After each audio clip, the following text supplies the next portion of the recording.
Hi everybody.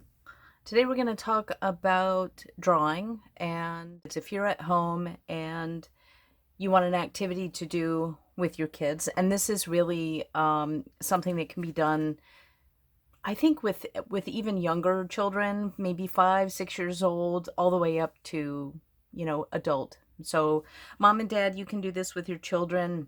It just really, the only difference is what kind of photo that you plan on copying, because that's what we're going to be doing. We're going to be gridding out from a photo. And if you pick a simple subject, it'll be easier for a child to do it. If you want to do something a little more complicated, like a child can still most definitely do that. But we're going to start off with something a little bit easier here today. And like I said, you can, if you do this a couple of times, you can definitely move on to something a little more challenging.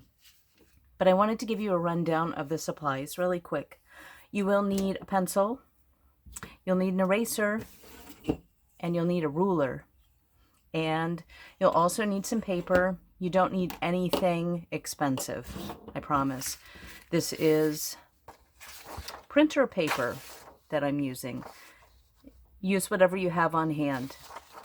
You will need to make a grid, and you'll need to make it on plastic of some sort. And I'll give you a couple of tips about what the easiest way to do that is. You also need some tape and possibly a Sharpie marker.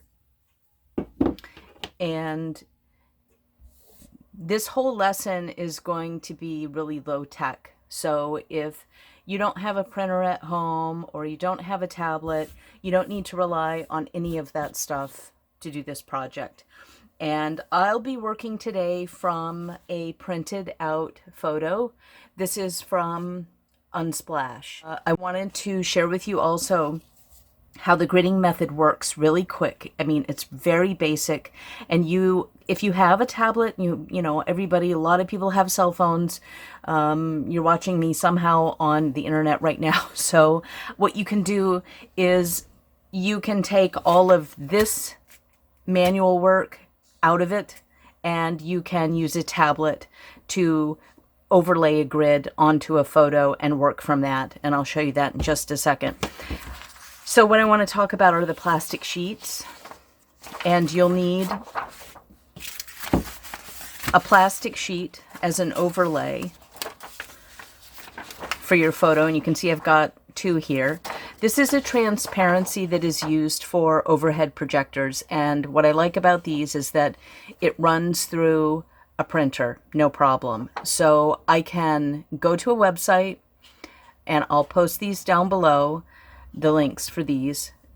You can print your own grid paper, and you can pick from, there are several different options, but I picked the 1/2 inch, and I think it says, what does it say, 2 lines per inch, something like that. It doesn't exactly say 1/2 inch, and this is an inch.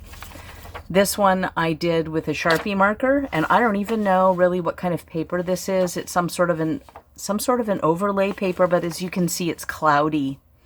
But it still works. As soon as I set it on the photo, you can still see through it. So you can either measure out an inch, and if you're working with small children, I would recommend doing an inch. It's just a lot easier when you have bigger squares. So you can either mark out an inch, or you can mark out a 1/2 inch to work with. And the only time I would really suggest working with 1/2 inch squares are when you're doing a photograph that's complicated. So maybe something like a human face that has some very small details, or you want to make sure that you get the eyes correct and the nose, and you're having a problem working those out. It's always good to use smaller squares. So, but for today, I think we're going to stick with the bigger squares. So what you'll need to do is you'll need to create your plastic overlay, okay? And if you don't have a printer, that's no problem. You can just, like I said, manually measure this out an inch across and an inch down, and then use your ruler to make your own grid lines on your overlay with a Sharpie. And you just have to be careful with the edge. Maybe you can find a pen if you have a finer tip pen than the one that I'm using. But Sharpie does make, they do make some finer tipped pens than this, and I think this one has just been kind of beat. So you'll do that first so that you end up with something like this. And then what we're going to do is we're going to take this and lay it over our photograph, and we're going to take our drawing paper and we're going to create those same grid lines with a pencil on our paper. So if you're doing an inch on the overlay, I would suggest doing an inch on your paper, because what will happen is if I'm drawing this kitten, and if I use this smaller square, the kitten will be half the size, and the opposite is true. So if I were to use, and this is really good if you have a really small subject that you want to make larger on a piece of drawing paper, you would use 1/2 inch squares, and you would actually draw on a paper with 1 inch squares. So this will end up being twice the size. Obviously, if we did this twice the size, it wouldn't fit on this paper. So we're going to stick with our 1 inch squares. So that's how that works. So you need the plastic overlay for on top of your photograph. And I even tried this out. If you don't have any sort of transparencies that you can, if you do have a printer that you can run through the printer, or if you feel like you don't have any sort of plastic you can use, I think you might, because this is a Ziploc bag. And all you would need to do, and this is the great thing, if you do have a printer, you'll be able to print out some of these grid sheets, and then you can just stick this in here and take your ruler and mark out your grid with your pen. And when you're all done, you can just cut this bag apart so that you just have this part, and that will be your overlay. So that's like really kind of a cool low-tech cheat. And I would suggest that if you do mark out a grid on something like a Ziploc bag or some sort of a clear plastic that you find around the house, save it. I actually was rummaging around in folders today because I wanted to show you some examples. And I've had these for years. I didn't even know I still had these, but if you stick it in a folder, it will definitely last. So if you do have a tablet, and if you do have a phone, then you have a couple of options here. So I'll show you this on my iPad. Let's see. So there is an app called Grid Hashtag, and this is unfortunately only available for Apple products. But you can click on that, and then you would click on the camera, and you can either take a photo or you can upload a photo from your gallery. And then you can select right here. You have a bunch of different choices. So you can decide how many rows of lines and how many columns that you want. So I knew that I don't want to go any bigger than an 8.5 by 11 sheet of paper. So I just stuck to 8 by 10.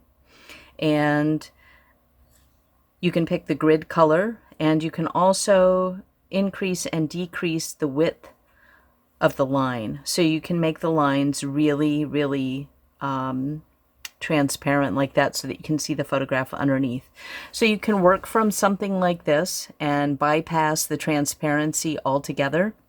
And I'll put links down below for this app and one for Android users, because I do believe that they make one for Android users too. I think I have it on my phone. So the next thing we're going to do is you have your paper, and you can either take your ruler and make little tick marks, measure out, make your lines, or if you've got a printer, you can just go to this website, and I'll also put that link down below. You can put this behind your paper, tape this to a window if you don't have a light box, and then take your ruler and trace over the grid lines. That way you don't have to measure anything. But if this is something that you want to do with your children as kind of an educational thing, and get them familiar with using a ruler, this is a great way to do it. What we're going to do is we're going to take our photograph, and you don't have to print anything off from Unsplash or any sort of other free resource. You can actually grab a book off of your shelf, and if you find an image in there that you really like, or a magazine, you can use that. Children's books are great to use. This isn't anything that's going to be sold, or this is just to do for practice and for fun. So what we're going to do is we're going to line this up. I want to make sure that my grid that I place over my photo is straight. So I trust my printer, and I know that this line is straight here. So I will just line this up. It's always good to do a corner, actually. So this line is straight, and this other line is not quite straight. So I'll line this red line up with the edge of the photograph, and the one on the top with the top. And then we can tape this together. And I'm using masking tape. I would suggest using painter's tape or masking tape if you're taping this overlay to, let's say, a book, something that you don't want to rip. And I'm just going to fold this over. I don't really have anything to tape it down to. But I just want to make sure that it doesn't shift like it already has. And that looks okay. I'm going to use a piece of paper that I have the grid lines printed out on. And of course, normally, if you're doing this and you want it to be a piece that your child saves, then go ahead and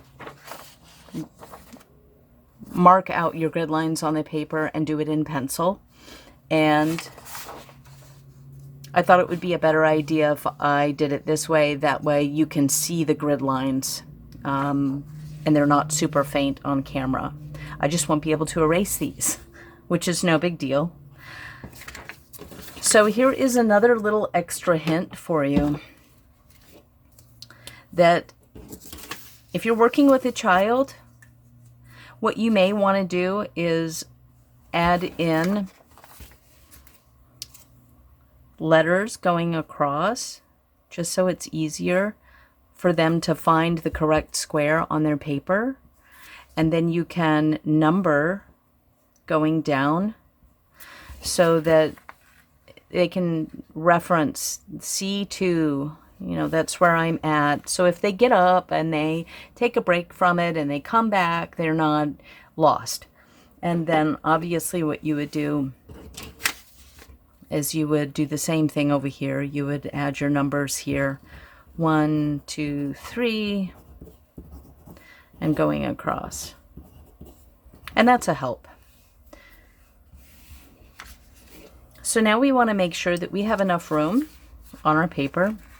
And this kitten, I'm not going to start, obviously, I don't need these spaces. There's nothing in there to draw. So I'm just really kind of concerned about the kitten and where I want to start and where the widest point of the kitten is, which is way over here.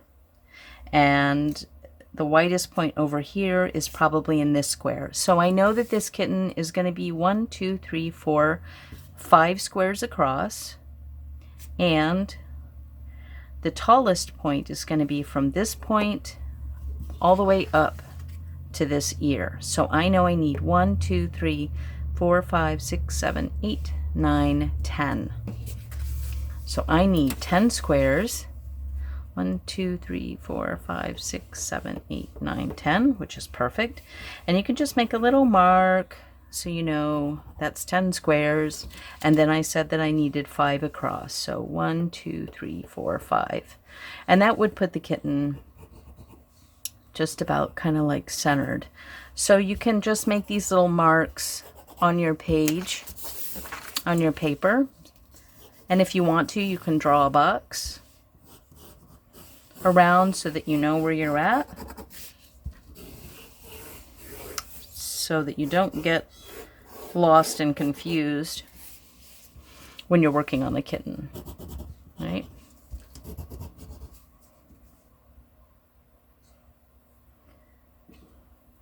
Okay.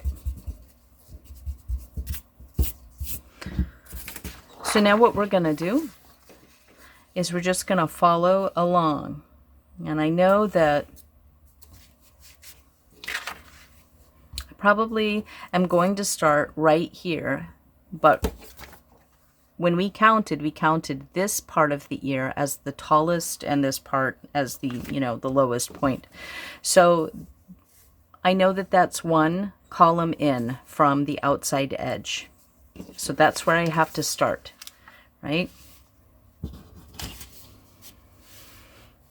So if this is the highest, then I would need to start over here, and I would start right here at this very corner. There's a little bit, you can see a little bit of the kitty's ear, and then I'll start drawing this outside edge.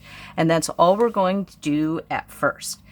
When you're drawing from a grid, just concentrate on your outside shapes first, and then at the very end, we can go in and add the eyes and the nose and the mouth and the whiskers and any other little details, maybe the stripes that you see. But the idea is to keep this kind of simple and basic. And when you're drawing anyway, and let's say that you start off with a really quick sketch, the idea is to go from a big concept to a really small, detailed concept at the end. You don't ever work on details first and then try to build off of that. You want something, you want a big shape, and then you just kind of keep narrowing it down and tightening up the drawing. And for children, staying with the outside edges and being able to mark in where the eyes and the nose and the mouth are, that's probably all they'll need, and maybe a few stripes. And then they can take this and go color it. So I'm going to go ahead and I'm going to start. And you can just kind of follow along and watch how I do this. And real quick too, before I speed this up, another good thing to do when you're looking at your shapes, be mindful to look at the empty space and see if you can't recreate this negative shape. You don't always have to look at the filled shape. Sometimes it's easier to look at the outside shape, and that's called negative space. So that's a help too. Okay, so here we go.